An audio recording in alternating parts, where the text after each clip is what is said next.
Good afternoon, students. So today we are going to start with political science, that is democratic politics, another subject, a part of social science, class 9. Now here, actually this is the second chapter, since the first chapter is not included in the syllabus. We are starting with the second chapter. The first chapter is democracy in the contemporary world.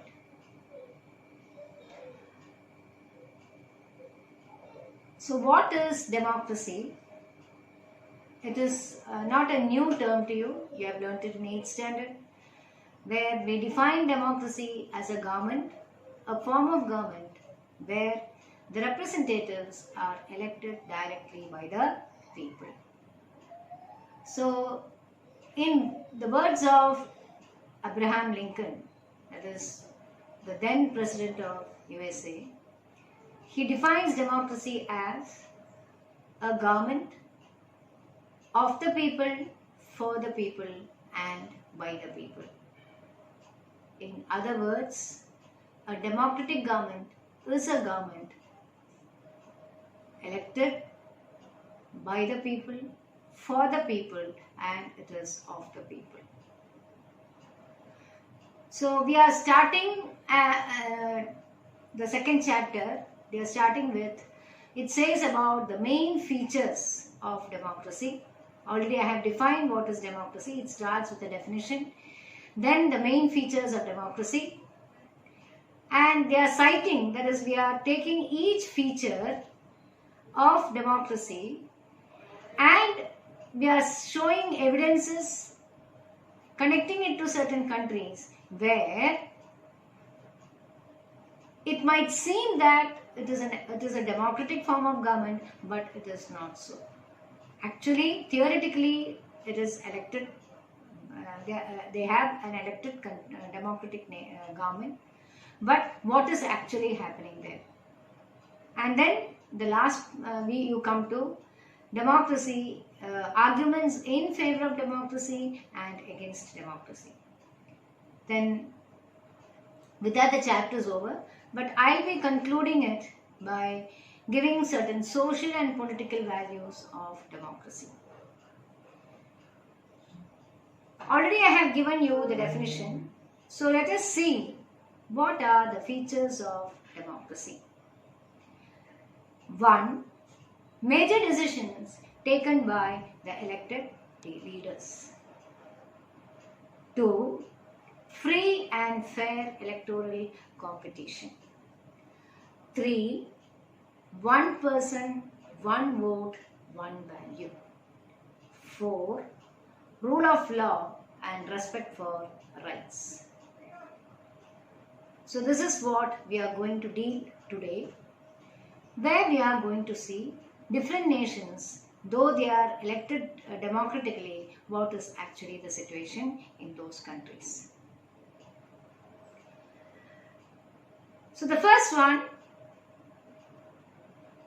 rulers are elected by the people, and you know that, so free and competitive elections are held. Each adult, irrespective of caste, creed, they are all given the right to vote. Already we have seen. All are equal before law, and human rights or the fundamental rights are respected. It is there you have in India. We are talking here about, of course, the further chapters are all about India in general. The fundamental rights or the rights are protected by the independent judiciary. So let us take the first feature, major decisions by elected leaders. We are taking the case of Pakistan, where President Musharraf, he had led a military coup. That means the military, the whole military was led by President Musharraf. And what he did in October 1999, he overthrew the democratically elected government and became the president of Pakistan. So forcefully, the democratically elected government was overthrown and he took over the rule. That is the military coup.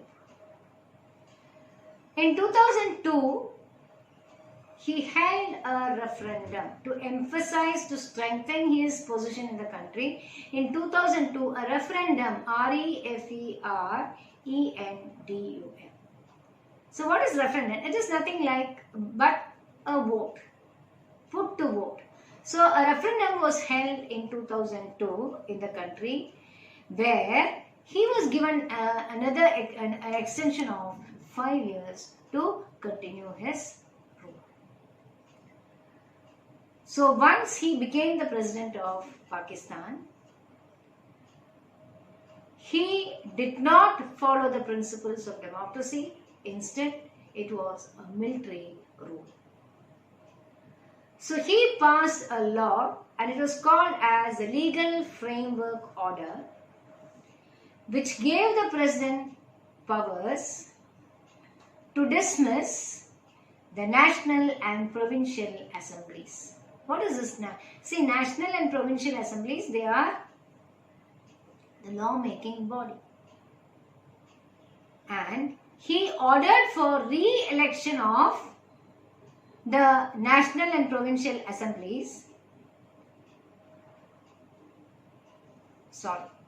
It was totally abolished because they were all elected by the people. So now he wanted to have an assembly, a law-making body, which would frame laws according to his will and wish, or according to his order. So all appointments, ministers, officials, all were appointed only with the consent of the president, or indirect to say it was his final decision. And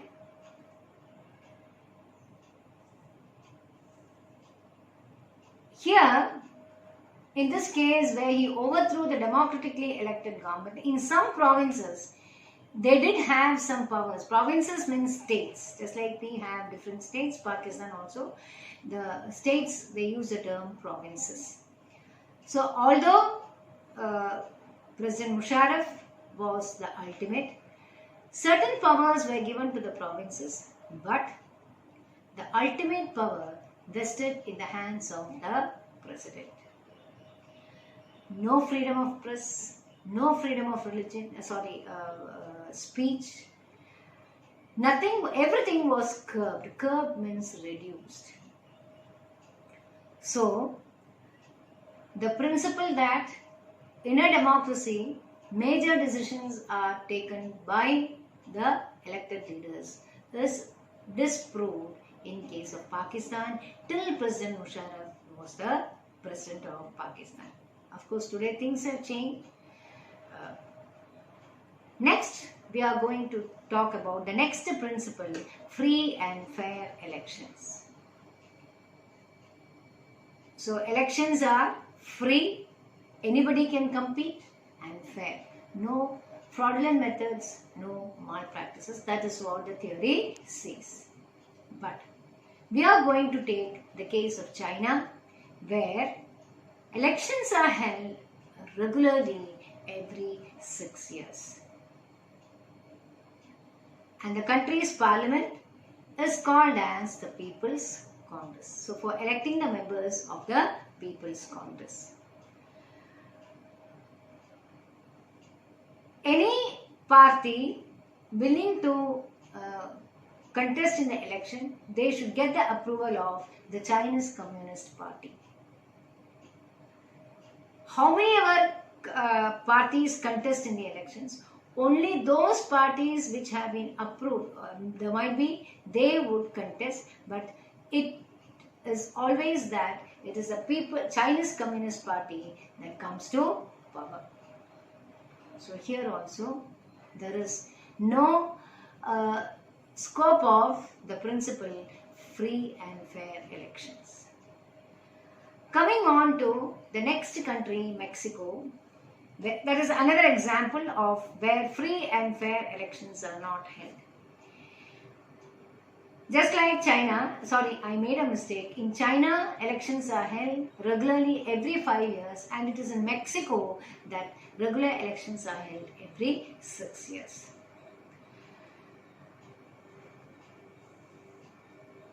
Until 2000, every election was won by a party called as the Institutional Revolutionary Party.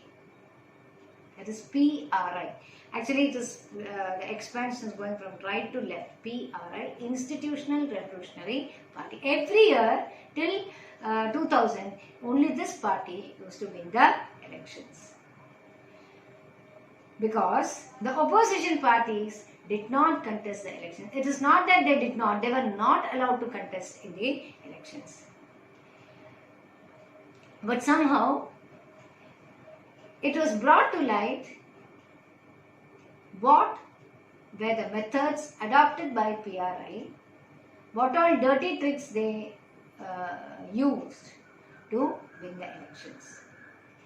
You know, they used to conduct meetings and they forced the people to elect only the PRI. 2. All schools, that is government school teachers, government staff, they were forced to vote only for PRI. And on the day of elections, they would shift the ballot boxes to some other place so that the booths would be shifted. Once a ballot box, so when people go there, when they don't find the ballot boxes, they would return back without voting. So obviously what happened? Only the Mexican party PRI was coming to power till 2000. So this is another case where you cannot call, that is called Mexico till 2000 as a democratic nation. One person, one vote, one value. Of course, they were using the, even now in your textbook, they have not changed that. Saudi Arabia, the women are not given the right to vote, but now they are given the right to vote. So please don't, you have to correct the statement given in your textbook. They are giving the example of Estonia. In Estonia, an European nation, in Estonia, it had made its citizenship rules. If you want to be a citizen of Estonia, those people who say Estonia had a population, those who were born, that is original citizens of Estonia, that is Estonians. Then there was a minority, Russian minority or minority of Russians living in Estonia. So they made the citizenship rules very strict that the Russian minority found it difficult to get the right to vote. To get the right to vote, you should be a citizen of that particular nation. And when Russian minority was not recognized, they were not given the citizenship, obviously they would not participate in the election. This is regarding Estonia. In Fiji, another country, the system was such that the vote of an indigenous person, that is indigenous Fiji is Fijian, indigenous, those who originally belong to that particular country, you use the word indigenous. Their vote had more value than the Indian Fijians. So, the indigenous Fijians were those who belonged to Fiji. Their vote had much value than that of the vote of an Indian Fijian, because they were settled, they were foreigners who went and settled in Fiji.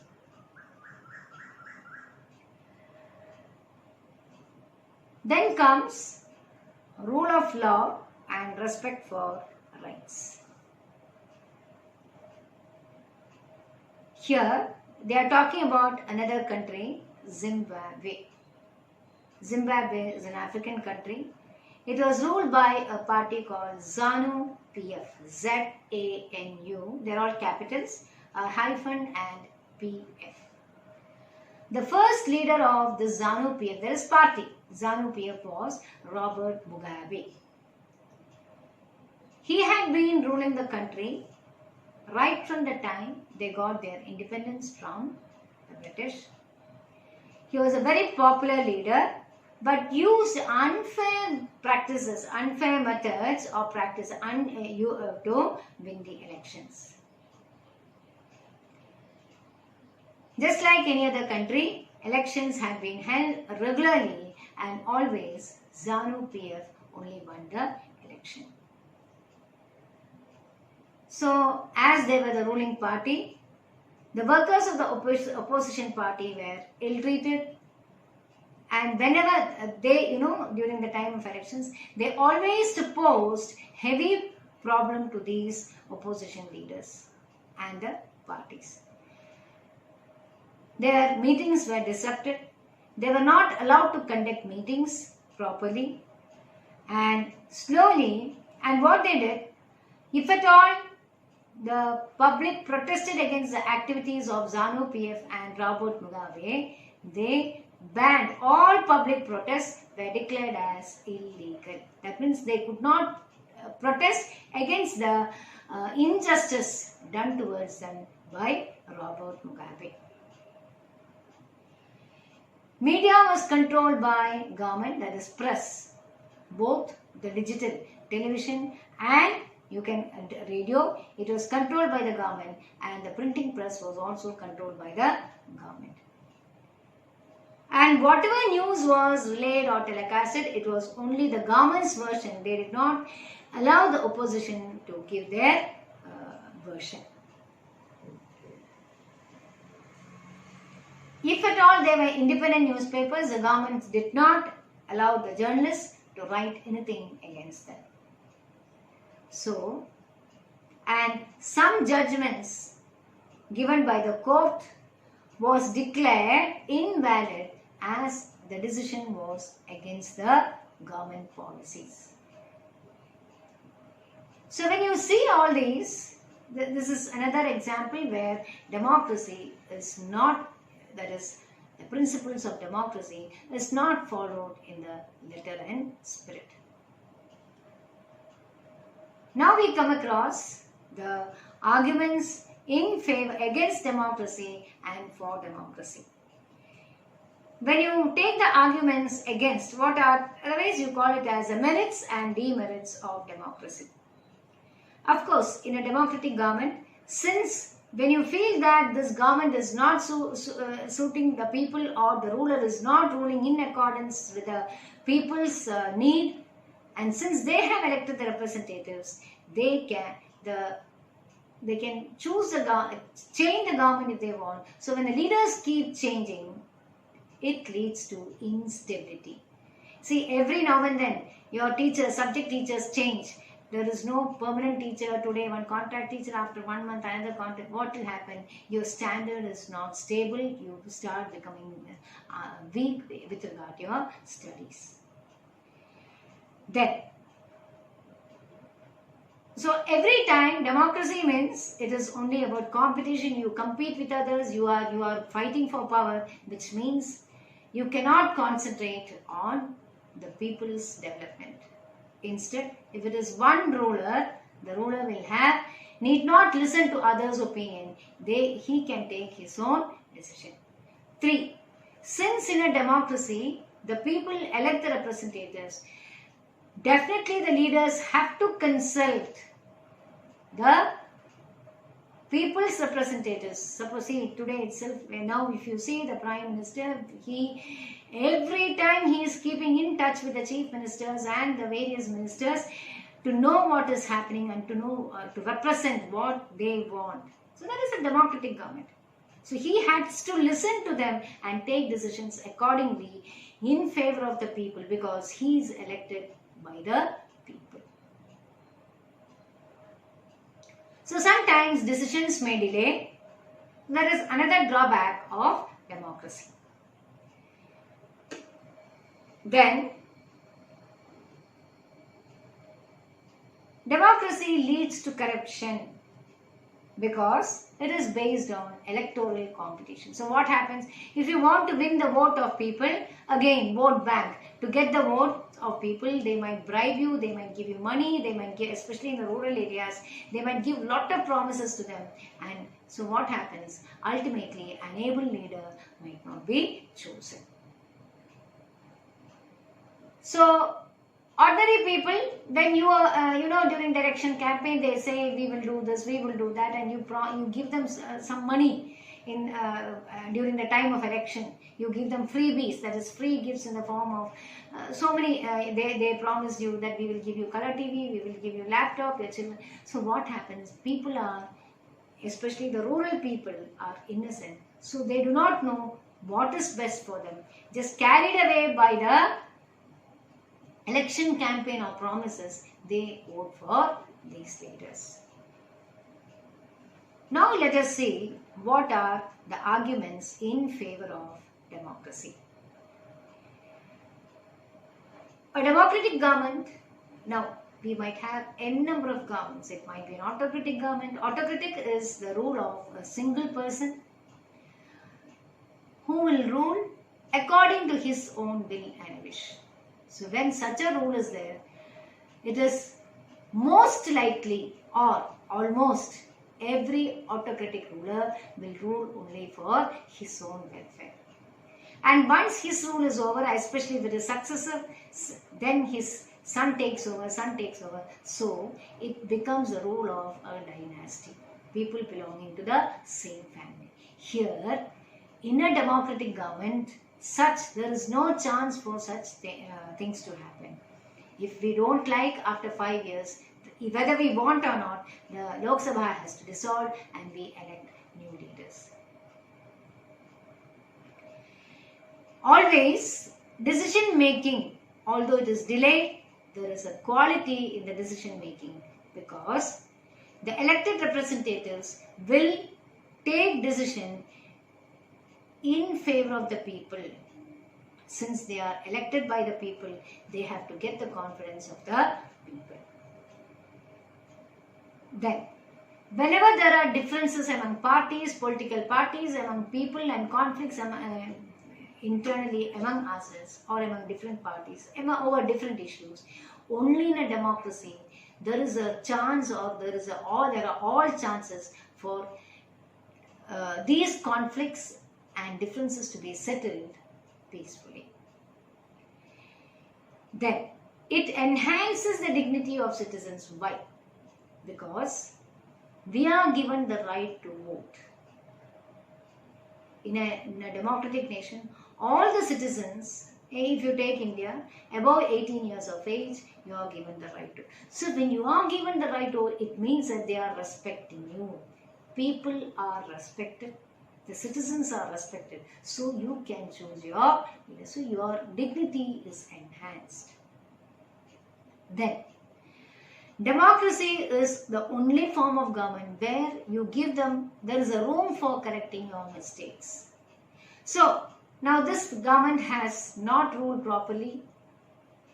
Next time, maybe it will be toppled. It might not win the elections. So what will happen? The next 5 years, all the mistakes which it has committed, the wrongs done by the government, the democracy gives them a chance to correct their mistakes, and they can come to power once again.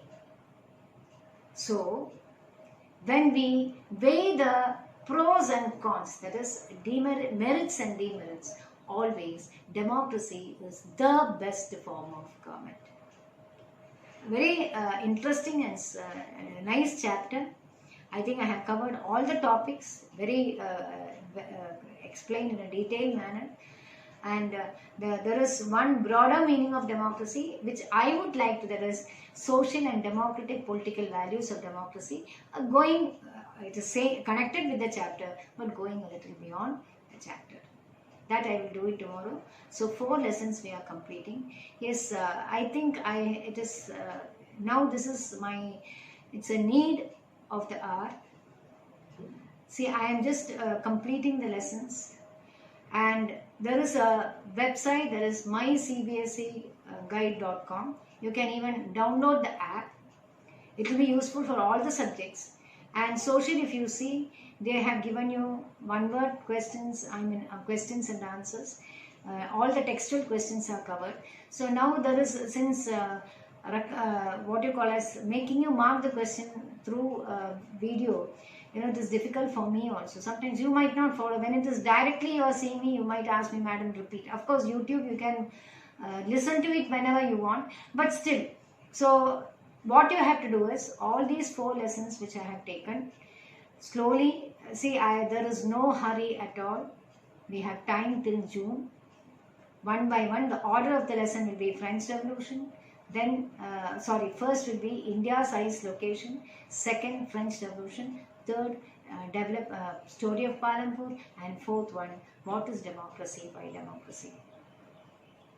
So what you will do, the story of Palampur, summary is given at the back of your textbook. You can write that in the classwork. That's all, nothing more than that. And you can take, for all the subjects, you take some 1 mark question, write some 10 in your classwork, and then some 3, say maximum 4 or 5, maximum 5 long answers in your homework. Assignment I have already given you for the first chapter. The second chapter also I have given you. I think it is the figures of Saint Germain. No, I think it is, yes, political symbols and national anthem and the national flag. So you have got assignment for both classwork and homework. And these two, I don't think, story of Palampur, already I have even posted one after giving an explanation. I have sent you one PowerPoint. It's very well explained. Those points itself you can write. After writing summary, go to the mycbseguide.com, download that app. Even every time that app will be useful to you. You can take it and you can write a few question answers in the homework. And this lesson also, the same way you can do. You can take down the, say if there are so many 1 mark questions, you take 10 or 15 of it, write it in your classwork, and then go to the homework question answers. And when I go through the views, I think I am able to understand that most of you are not viewing the video recorded classes. You are not listening to it. I don't know. I can understand. So only some 33 views are there in a class of 50 plus. It is a request. I am giving a very clear-cut instruction to all the parents and the students. With limited resources, I am teaching you, putting it in YouTube. And I am not asking you to listen, please listen to this now, draw this. No, I think I am quite flexible with regard to what you have to do. You can, nobody is asking you to listen to the whole class, and it's only a class of 30 minutes. Even if it is more, you need not listen to the entire 30 minutes class the same day. You can split it, be flexible, and that flexibility should have its dignity also. When I am flexible, I expect the same thing. You please complete all these 4, listening and understanding. Then you will read the lessons. Underline the important points when you follow my class.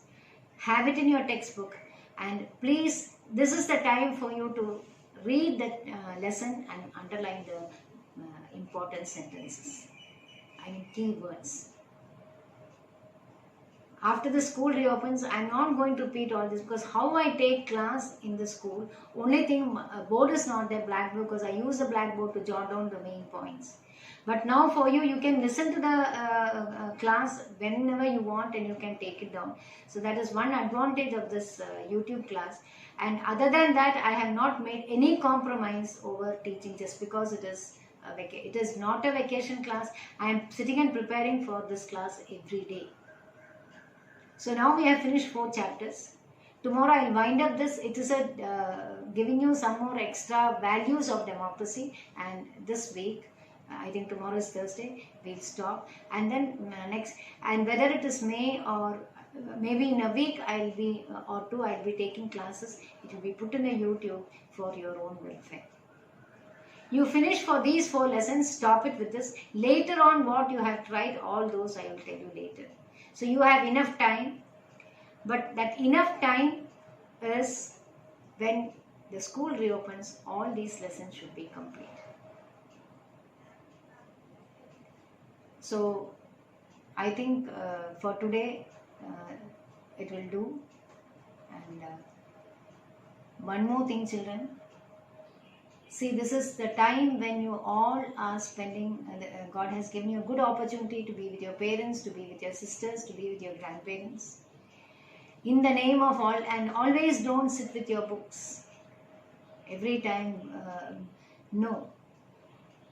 Corona has taught you so many things, to be at home, to stay indoors, to play the traditional games like Ludo, chess, carrom board, so many things you can play, cards, and that what you call as oneness, sense of belongingness, that love, mutual love and trust you develop, because all these years you in the name of studies, parents also have been pressurizing you. So this spirit should be best used to develop human relations. All the other things come only next. The most important is compassion, being compassionate, being human. And this corona COVID-19, it is from my side, it's a clarion call to all of you.